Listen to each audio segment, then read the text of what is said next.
magmamotor pa ako papunta dun sa dagat. Mga 3.5 kilometers pa yung dagat simula dito sa bahay namin. Kaya magmamotor muna ako papunta dun sa dagat. Saka yung dagat ng motor namin, babiyahe naman kami ng mga kulang-kulang 1 oras doon sa spot namin.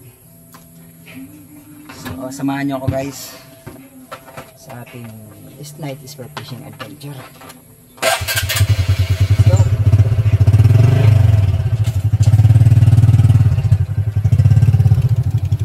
Kaya na tayo guys at puntahan natin yung fishing spot namin. Ay, sa wakas nakarating din tayo. Guys, tara guys, samahan nyo ako guys. Panguha na naman tayo ng lapu-lapu. Magilan na nandito, hindi lapu-lapu. Sana makakuha ng marami kaming lapu-lapu. Kaka-enjoy talaga yung pagsisisid. Kaya guys, samahan nyo ako sa pangingisda natin ngayong gabi. Tara, umpisahan natin. Dito nga sa unang dive ko ay nagpakita agad sa akin yung pusit. Hindi pa naman niya season, pero good size na din siya. Masarap na din tong pang ulam. Bibihira nga sa akin magpakita yung mga ganitong klaseng pusit sa ngayon na to, kasi nga hindi pa sila gaano naglalabasan. Kadali tayo pusit. Ayos, pag ulam to. Wow, grouper agad yung nagpakita sa akin. Hindi pa ako nakakalayo. Yan, ganda ng pamaman natin ngayong gabi. Mamaya baka sunod-sunod na to mga grouper na makuha natin, makagaya itong good size na to. Stone shot. Nakaka-enjoy nga yung night surface fishing. Kagaya nito, iba-iba yan nakukuha namin. Mapapansin nyo dito, tagal ko nang hindi nakita ng pugita, ngayon lang din, at malaki pa, good size din. Kaya hindi ko na siya pinatakas. Yan, sinigurado ko na yung pagpana sa kanya. Yun, may dala pa siyang bato. Hindi siya gumagalaw.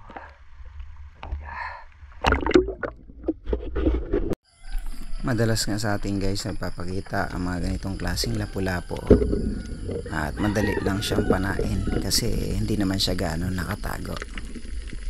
Good size din siya. Laki ng lapu-lapong ito. Ay, dito ba gusto siba?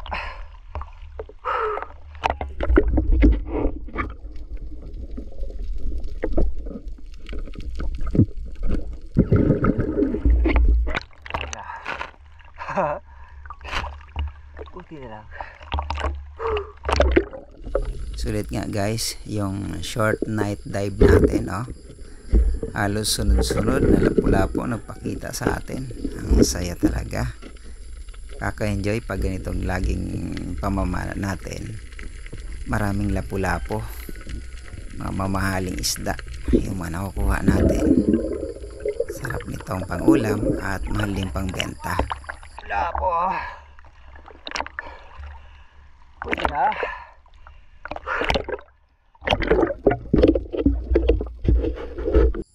Dito rin sa medyo malalim na area, naghanap din ako ng kung anong isda ang mapapana, at ito nga, isang snapper yung napakita sa atin. Good size din ito. Yun, at nakita na naman tayo ng isang lapu-lapu. Nagpahabol pa siya, napansin niya siguro ako. Ayun, ito ay napanan natin. Hindi ko nga lang alam kung anong klase ng lapu-lapu ito, pero hindi ito siya isang marble grouper. Sa inyo guys, anong tawag ng klase ng lapu-lapong ito? Pwede nyong i-comment down below para malaman din natin kung anong tawag nito sa inyo. Lapu-lapu.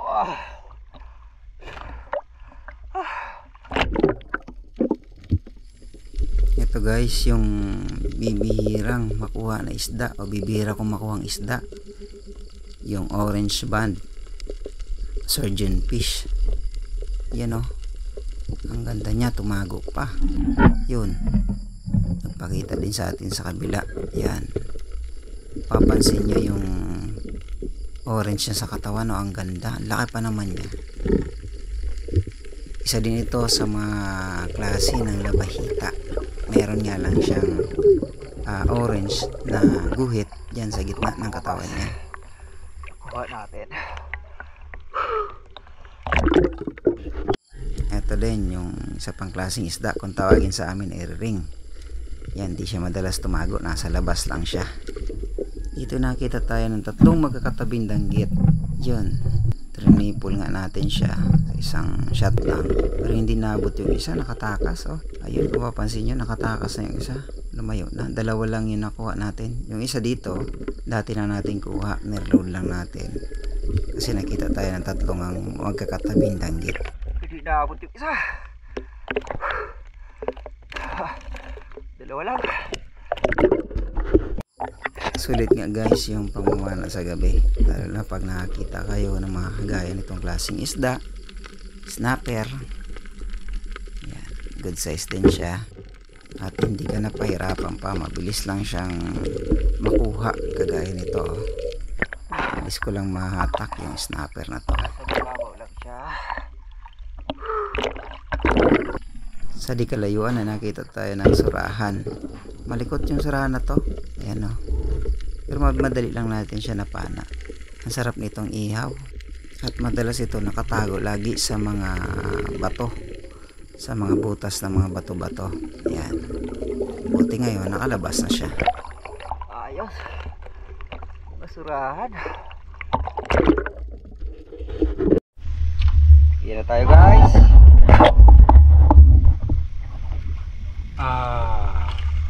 Ayan yung isa oh. Na. Ito din yung isa. Yan, aba, ang dami. Yung isa, isang timba, kuha. Ang daming huli mo ah. Ito, mag-iisang dipa sa tali niya. Malupiton. Bago. Lapo-lapo na naman. Surahan. Marunong pare. Ano yan dyan? Labit man. Pwede na. May ulam na, may pambenta pa. Sahag na yung gabi natin ngayon. Kaday, Ano? mahina! Mahina pa yung sandi pa. Grabe ka ha. Sandi pa, mahina pa sa'yo. Grabe na pupunta yun. Kinukulang pa siya sa isang dipa.